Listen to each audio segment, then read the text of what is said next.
कधी बायकोची किटकिट, कधी जावेचा त्रास, कधी नंदांचा त्रास, कधी नवऱ्याचा त्रास, तर कधी सासूचा.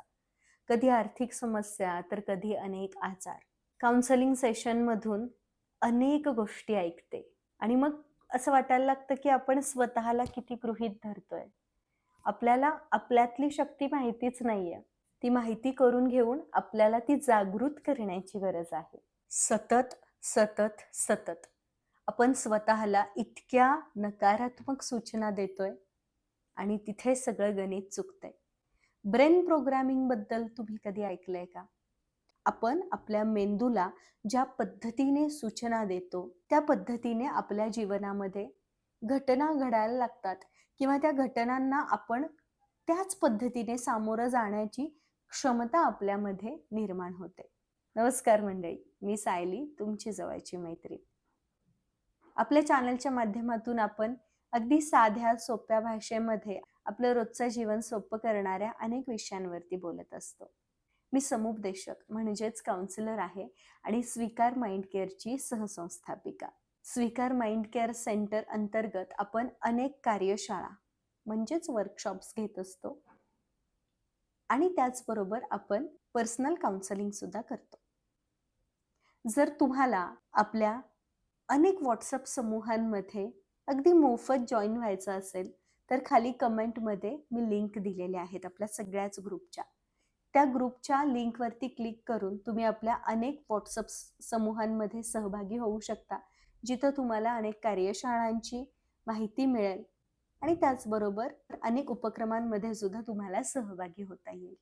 आपल्या जीवनात अनेक त्रास आहेत, पण ते त्रास आपल्या जगण्यापेक्षा मोठे असू शकत नाहीत ना. ब्रेन प्रोग्रॅमिंग काय? तर एक छोटीशी गोष्ट सांगते. अशीच एका रीलमध्येच मी ऐकली होती. एका व्यक्तीला साप चावतो आणि साप चावल्यानंतर त्या व्यक्तीचा मृत्यू होतो. पुढे रिपोर्ट्समध्ये असं कळतं की तो साप विषारी नव्हताच. मग अशा वेळेला काय झालं?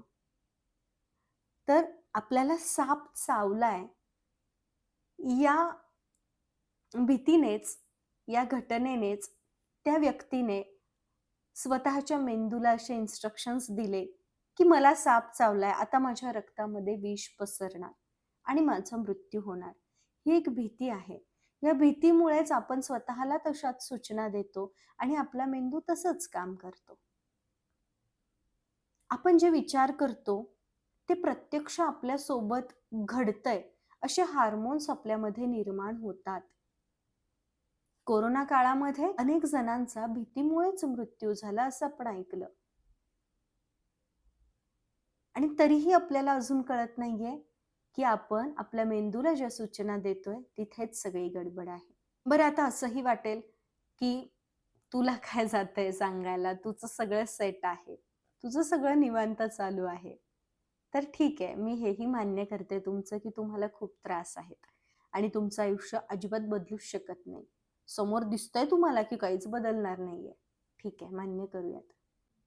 पण मग मला असं म्हणायचंय की तुम्ही स्वतःला ज्या सूचना देताय, मेंदूला ज्या सूचना देताय, त्या तरी थोड्याशा वेगळ्या देऊन बघा. त्यातून थोडासा आनंद निर्माण करून बघा. परिस्थिती आपण बदलू शकत नाही आहोत. त्रास खूप आहेत, आपण मान्य करतोय. मग किमान आपण स्वतःला आनंददायी सूचना तरी देऊयात. ते तरी आपल्या हातात आहे. सुरुवात होते. जर आपण केली तर नक्कीच सुरुवात होते. वरवर जरी तुम्हाला माझं आयुष्य अगदी सेट आणि व्यवस्थित दिसत असलं तरी तसं नाहीये. अनेक आव्हानांना रोजच्या आयुष्यात रोज क्षणाक्षणाला सामोरं जावं लागतंय. पण तरीही माझ्यावरती त्या अनेक वाईट परिस्थितींचा परिणाम मी होऊन देत नाही. माझ्या कामावरती, माझ्या मूडवरती थोड्या वेळापुरताच तो परिणाम होतो.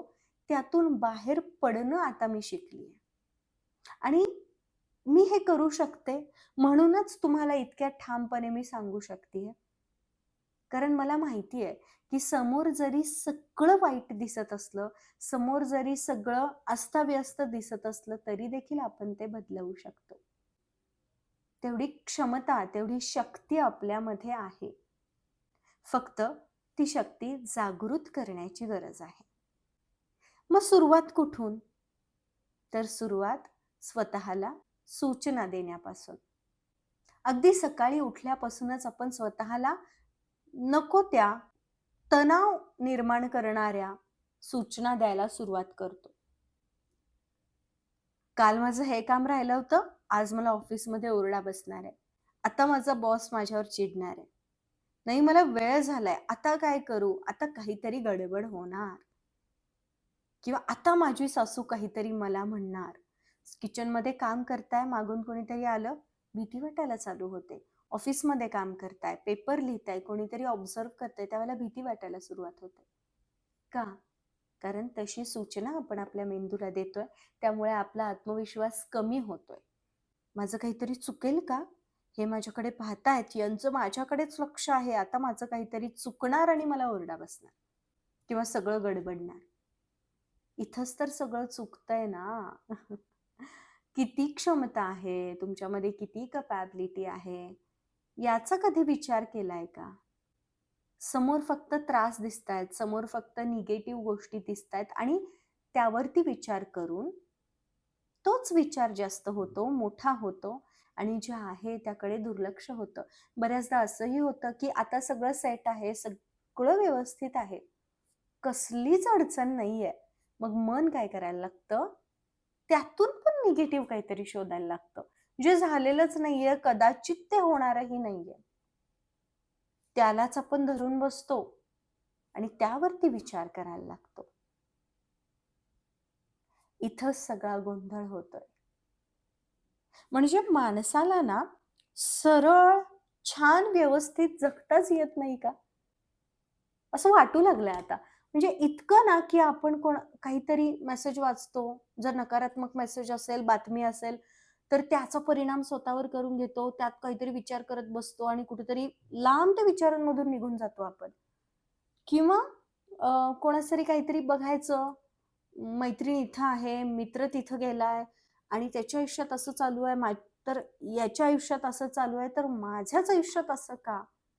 असा विचार करून जे आपल्या आयुष्यामध्ये चांगलं आहे त्याकडे पाहतच नाही होत आपण. कधी जे आहे त्या गोष्टीबद्दल विचार केलाय का? आज माझ्याकडे सुंदर पेन आहे. एक उदाहरण देते. आज माझ्याकडे एक सुंदर पेन आहे. त्या पेनने मी खूप छान काहीतरी लिहू शकते. मी माझ्या मनातला गोंधळ व्यक्त करू शकतो. मी त्या पेनमुळे माझं नियोजन करू शकतो. वेळेचं असेल, आर्थिक असेल. असा कधी विचार केलाय? किंवा आज माझ्याकडे घर आहे, राहायला ठिकाण आहे, तर त्या ठिकाणाला मी छान सजवू शकते. तिथे मी रमू शकते. अनेक गोष्टी आहेत, ज्या आहेत आपल्याकडे, त्या इतरांकडे नाहीयेत.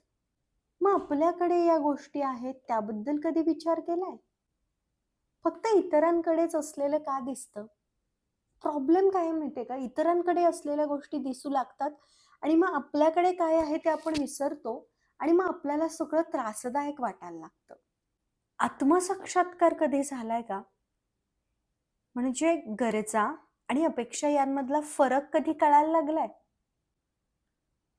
किंवा समाधान जास्त मोठं झालंय आयुष्यात?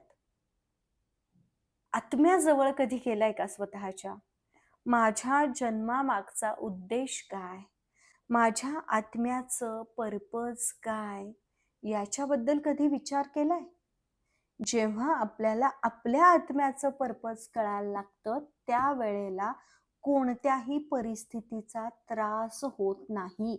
कारण आपल्याला माहिती आहे की आपण ह्या जीवनामध्ये एक रोल निभावतोय. हा रोल निभावत असताना मला माझ्या जन्मामागचा हा हेतू आहे आणि तो हेतू पार करायचा आहे जोपर्यंत मी श्वास घेत आहे तोपर्यंत.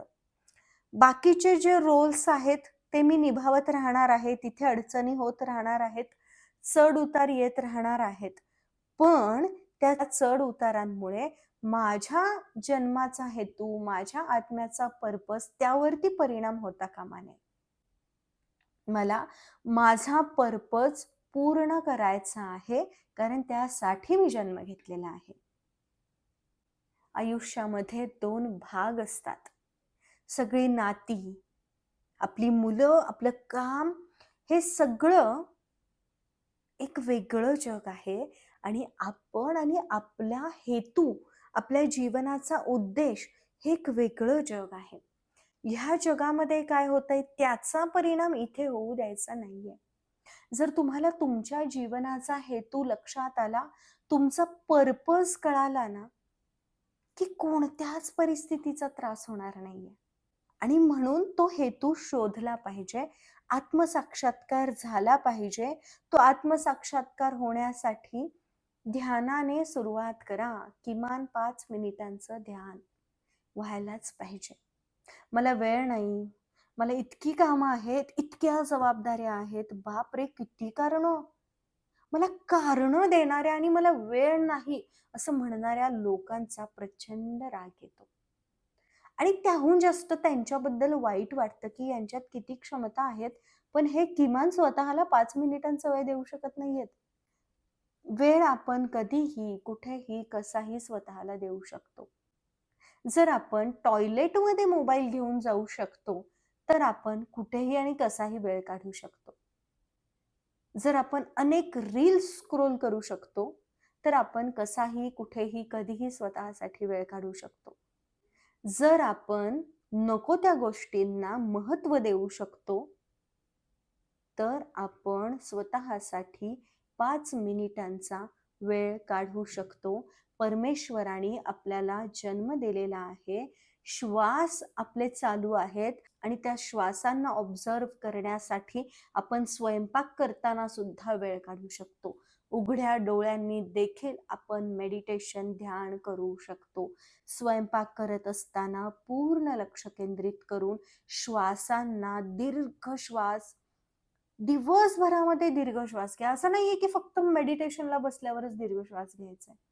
स्वयंपाक करत असताना, घरातली कामं करत असताना, ऑफिसची कामं करत असताना श्वसन चालू पाहिजे.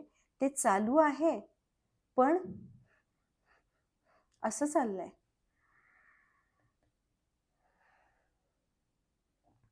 हा श्वास कायमस्वरूपी दीर्घ असायलाच हवा.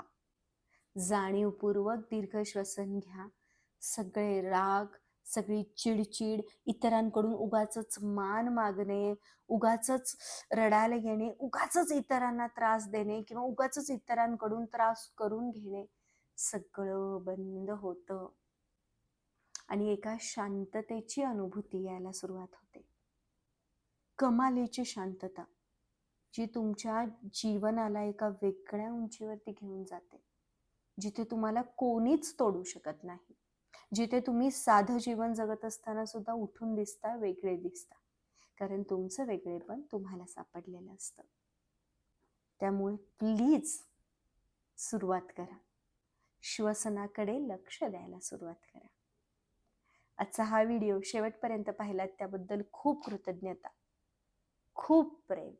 लवकर भेटेन अशाच एका नवीन छान विषयासोबत. तोपर्यंत स्वतःची काळजी घ्या.